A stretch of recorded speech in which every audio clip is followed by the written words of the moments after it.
Shalom Bapak Ibu Saudara-saudari yang kasih Tuhan, salam jumpa kembali dalam ringkasan pelajaran Sekolah Sahabat Jemaat IOSO Dipuro pada hari ini 8 Agustus 2023. Judul pelajaran Sekolah Sahabat kita adalah Pemberian dari Kristus yang dipermuliakan. Sebelumnya mari kita berdoa. Tuhan urapi kami dan Kau Kudus-Mu karena kami terbatas dalam memahami firman-Mu ya Tuhan, dan biarlah firman ini dapat kami resapi dalam kehidupan kami. Di dalam nama Yesus kami berdoa. Amin. Bapak Ibu Saudara-saudara sekalian, apa maksud judul pelajaran Sekolah Sahabat kita hari ini? Berdasarkan konteks pelajaran Sekolah Sahabat kita sepanjang minggu ini yang diambil dari Efesus pasal 4. Tentu ini masih mengenai surat Paulus ya kepada jemaat di Efesus. Ya.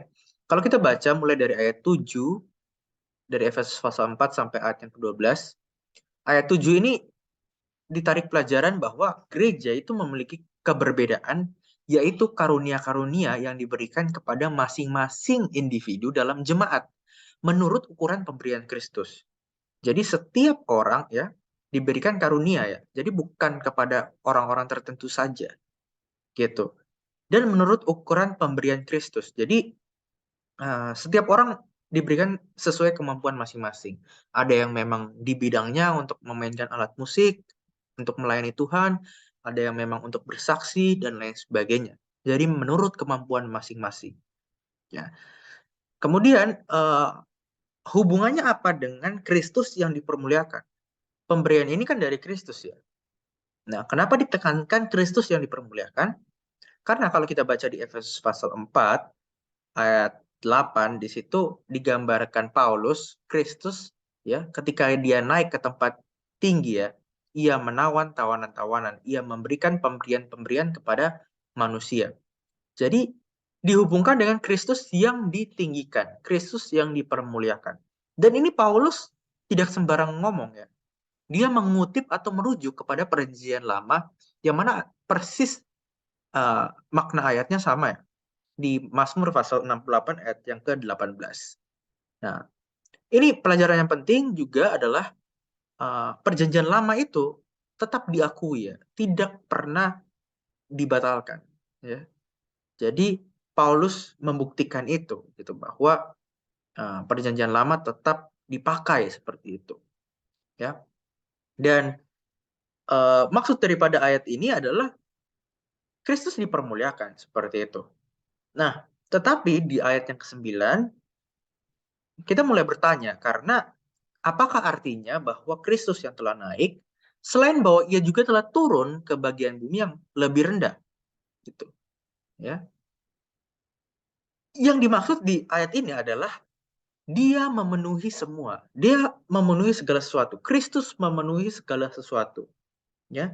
Jadi sebenarnya dari ayat 8 sampai 10 ini ditarik sebuah pelajaran penting bahwa gereja itu mendapatkan karunia-karunia karena Kristus memenuhi segala sesuatu. Jadi adalah wajar bagi Kristus yang memenuhi segala sesuatu, ya, dia memberikan karunia yang bermacam-macam kepada setiap individu dalam jemaat, ya. Bahwa Kristus memenuhi segala sesuatu telah dibuktikan melalui kematiannya, ya. Dia turun ke bagian yang paling bawah, ya, orang mati, kemudian dia bangkit ya, dia ditinggikan dan dia naik ke surga, kenaikannya ke surga, dia dipermuliakan seperti itu. Ya. Itu adalah hubungannya antara pemberian Kristus dan Kristus yang dipermuliakan itu. Jadi sangat wajar bagi dia gitu kan, untuk memberikan pemberian itu kepada kita. Jadi jangan merasa bahwa pemberian atau kemampuan yang kita miliki untuk melayani Tuhan bahkan itu adalah atas pengalaman kita dalam, mungkin kita sekolah gitu kan, dan kita mendapatkan pengalaman kemampuan itu, atau berdasarkan kemampuan kita ya. Tapi itu semua karena karunia Tuhan saja. Dan Tuhan layak akan itu ya. Nah, kemudian di ayat yang ke-11 dari Efesus pasal 4, dia mengangkat rasul-rasul juga nabi-nabi Kristus. Ya.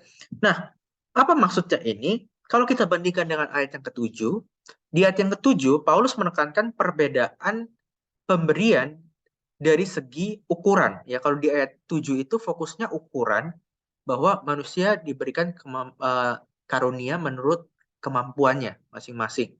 ya. Tapi di ayat yang ke-11 Paulus menekankan perbedaan jenis pemberian itu, ya.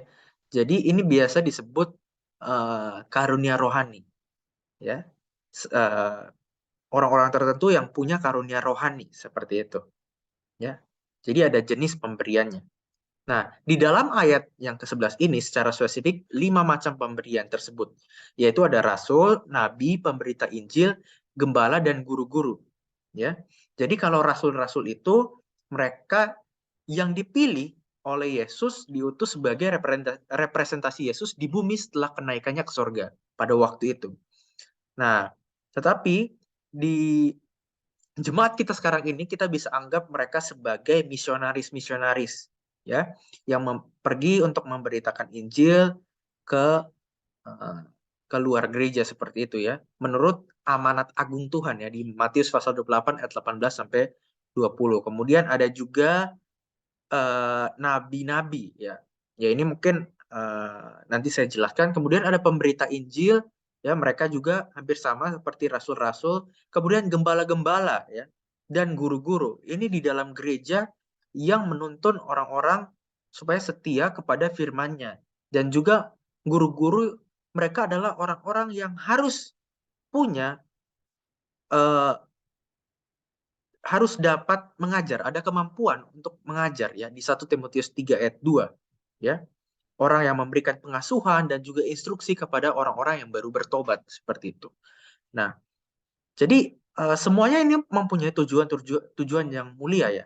Dan ini dinamakan karunia-karunia rohani seperti itu daripada rasul dan juga lain sebagainya yang tadi saya sebutkan. Nah, kemudian ada satu lagi tentang nabi-nabi. Ya, nabi-nabi ini berarti mereka yang zaman dahulu kalau kita lihat mereka punya penglihatan, ya, akan nubuatan dan lain sebagainya, ya. Ada karunia bernubuat di sana, gitu. Dan yang kita percayai di Gereja Masih Advent hari ke-7 yaitu Nyonya Ellen White dengan tulisan-tulisannya yang kita percaya mendapat sebuah ilham, penglihatan dari Tuhan, ya. Dan itu melalui tulisan-tulisannya, tulisan-tulisan yang kita sebut roh nubuat seperti itu, ya. Tapi kita harus ingat bahwa tulisan roh nubuat tidak menggantikan Alkitab itu sendiri atau mengesampingkan Alkitab. Alkitab di atas segala tulisan, gitu kan. Dan Alkitab adalah standar tertinggi kita, ya. Jadi kita harus tidak boleh mengesampingkan Alkitab, ya, dan meninggikan roh nubuat, ya.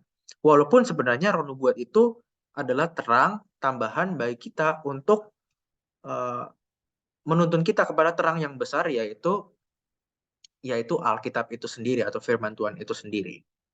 Nah, jadi tidak boleh kita juga melupakan karunia nubuat itu melalui tulisan-tulisan roh nubuat daripada Nyonya Ellen White. Selain kita juga belajar daripada Alkitab.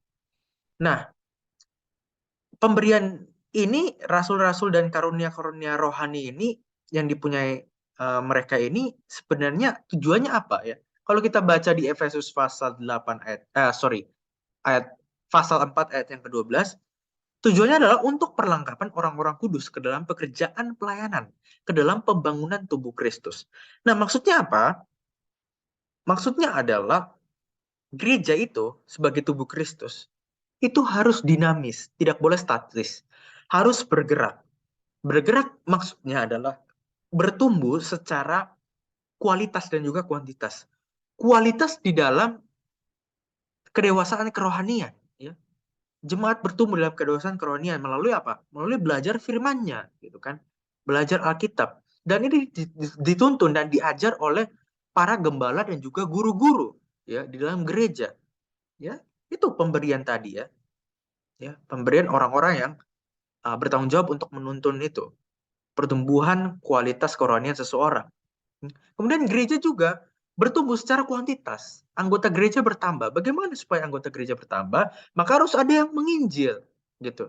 Maka disitulah dibutuhkan apa? Misionaris-misionaris, pemberita-pemberita Injil, gitu, untuk diperlengkapi. Maka terjadi sebuah pembangunan di dalam tubuh Kristus, pembangunan di dalam gereja Tuhan. Maka kita harus bekerja sama, ya, antara anggota jemaat dan juga pendeta-pendeta dan juga misionaris-misionaris, ya, supaya kita bersatu hati dalam membangun gereja ini, mendukung satu sama lain, ya. Anggota gereja mendukung pendeta dan misionaris pendeta juga mengajar dan menuntun anggota-anggotanya sehingga terjadi sebuah pembangunan dalam tubuh Kristus. Sehingga di ayat yang ke-13 mendapat sebuah hasil dari pembangunan itu hingga kita semua sampai ke dalam kesatuan iman dan pengenalan akan anak Allah, ke dalam kedewasaan, ke dalam ukuran yang penuh dari kelimpahan Kristus, ya. Kiranya Tuhan Yesus memberkati kita semuanya.